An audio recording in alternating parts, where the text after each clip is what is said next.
I'm Colin Gibson. I'm the Head of Rehabilitation Engineering in Cardiff and Vale University Health Board.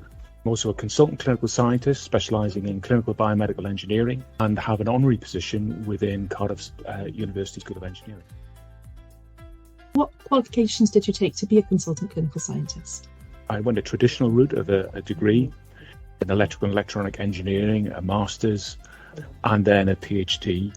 Eventually developed my skills in clinical engineering through the various equivalence routes, attained clinical scientist registration, and now I'm on the biospecialist scientific register. Describe how your role directly impacts on service users. My specific role is about matching engineering solutions to clinical need to meet the needs of people with long-term conditions and disabilities. We would assess, prescribe engineering solutions to meet those needs as best we're able, given the available technology and the clinical knowledge that we have. What do you feel needs developing further within your profession? Something that's a hot topic for many people is data. There is an awful lot of clinical information that we could gather.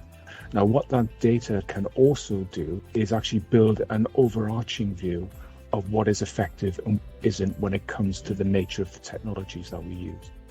So Colin, what areas of research are you currently involved in? Something that's of tremendous interest to people are the use of mobile phones and apps in order to monitor and manage their own health. And we've been investigating what is out there for remote care, addressing individual needs in our patient groups.